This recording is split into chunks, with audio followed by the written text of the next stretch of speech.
ஒன்றிய கழக செயலாளரும் மற்றும் ஒன்றிய கழக தலைவருமான அண்ணன் வரதராஜி அண்ணன் அவர்களையும், வீரபாண்டி சட்டமன்ற உறுப்பினர் அண்ணன் மரியாதைக்குரிய ராஜமுத்து அண்ணா அவர்களையும், மாவட்ட கவுன்சிலர் அண்ணன் பழனிசாமி அண்ணன் அவர்களையும் மற்றும் நிர்வாகி அனைவர்களுக்கும், மகளிர் அனைவர்களுக்கும், கிளை செயலாளர் அவர்களுக்கும் இந்த விழாவை சிறப்பிக்குமாறு அன்புடன் கேட்டு ஒரு சிறப்புரையாற்றுமாறு ஒன்றிய கழக செயலாளர் அண்ணன் அவர்களிடம் திருக்குறள் கேட்கிறது.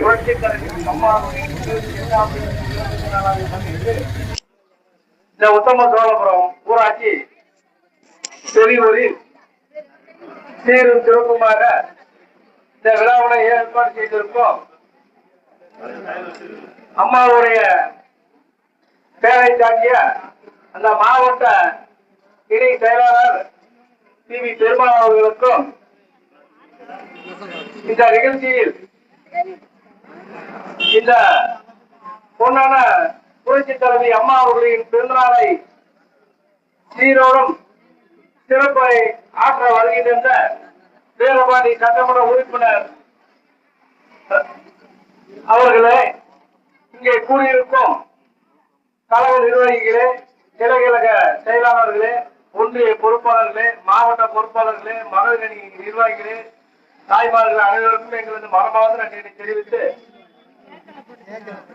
இந்த விடியா திமுக அரசை வீட்டிற்கு அனுப்புவதை வீதியில் இன்று போராடுவோம் என்று நமது கழக பொதுச் செயலாளர் அண்ணா அவர்கள் இரவு பகல் பாராமல் உழைத்துக் கொண்டிருக்கிறார். அவரை தமிழக முதலமைச்சர் ஆக்குவோம் என்ற உறுதி கூறி சிறப்பான நமது வேலைகளை செய்து இந்த ஒவ்வொரு நோட்டீஸையும் தாய்மார்கள் ஒவ்வொரு வீடாக ஒரு குழுவுக்கு 20 பேர் போட்டுள்ளார்கள். அந்த 20 தாய்மார்கள் அந்த நோட்டீஸை எடுத்து வீடு வீடாக சென்று நமது அண்ணா தேர்தல் வாக்குறுதியை எவ்வாறு வாக்குறுதி கொடுத்து செயல்படுத்துவார் என்று எல்லாத்துக்கும் தெரியும். 100க்கு 100 இந்த வாக்குறுதிகளை அண்ணன் அவர்கள் கண்டிப்பாக செயல்படுவார் உறுதியாக கூறி ஒவ்வொரு வீட்டுக்கும் இந்த தேர்தல் வாக்குறுதியினை கொடுத்து கழகத்தில் பெண்கள் அதிக ஈடுபட்டு கழகத்தை வருகாலத்தில் தமிழக முதலமைச்சர் அண்ணன் எடப்பாடி அவர்களை ஆக்குவோம் என்று கூறிக்கொண்டு பேச வாய்ப்பளித்த அனைவருக்கும் நன்றி கூறி பாராட்டி விடைபெறுகிறேன். நன்றி, வணக்கம்.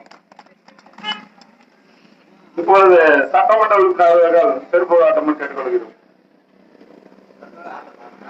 புரட்சி தலைவி அம்மாவுடைய 78வது பிறந்தநாள் விழாவை தமிழ்நாடு முழுவதும் அனைத்து கிராமங்களிலும் ஒவ்வொரு ஊராட்சிகளிலும் ஒவ்வொரு கிளைக்கழகம் சார்பாக புரட்சி தலைவி அம்மாவுடைய பிறந்தநாளை சிறப்பாக கொண்டாட வேண்டும் என்று நம்முடைய கழக பொதுச் செயலாளர் வருங்கால முதலமைச்சர் எடப்பாடி அவர்கள் உத்தரவிட்டதன் பேரில் உத்தமசோழ ஊராட்சியில் இந்த அம்மாவுடைய பிறந்த விழாவை சிறப்பான முறையில் ஏற்பாடு செய்த உத்தமசோழ ஊராட்சி மன்ற முன்னாள் தலைவர் பெருமாள் அவர்களுக்கும், இந்த நிகழ்ச்சியினுடன் கலந்து கொண்ட வீரபாண்டி ஒன்றிய கழக செயலர் வரதராஜ் அவர்களுக்கும், மாவட்ட கவுன்சிலர் பழனிசாமி அவர்களுக்கும் மற்றும் இந்த ஊராட்சியை சேர்ந்த அனைத்து பொறுப்பாளர்களுக்கும், மகளிருடைய அனைத்து பொறுப்பாளர்களுக்கும் இது நன்றி கலந்த வணக்கத்தை வாழ்த்துக்களையும் தெரிவித்துக் கொள்கிறேன்.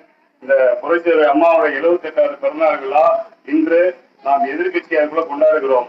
அடுத்த புரட்சி தலைவி அம்மாவுடைய பிறந்தநாள் விழா போது நாம் ஆளுங்கட்சியாக அந்த எடப்பாடி முதலமைச்சரான பின்பு கொண்டாடக்கூடிய விழா அடுத்த வருஷம் வரக்கூடிய விழா. புரட்சி தலைவி அண்ணன் எடப்பாடி அவர்கள் முதலாக முத்தான 5 அறிவிப்புகளை கொடுத்தார்கள். முதலில் அறிவிப்பு மகளிர் உதவி திட்டம் ரூபாய் 1000 2000 உயர்த்தி தரப்படும் என்ற முத்தான அறிவிப்பு கொடுத்தார்கள். விடியா திமுக ஆட்சி நாங்கள் ஆட்சிக்கு வந்ததும் 1000 ரூபாய் கொடுக்கிறேன் என்று சொன்னார்கள். ஆனா 28 மாசங்கள் கழித்துதான் மகளிர்களுக்கு 1000 ரூபாய் கொடுத்தார். ஆனா அந்த எடப்பாடியார் சொன்னதை காப்பாற்றக்கூடிய ஒரே முதல்வர் அந்த எடப்பாடி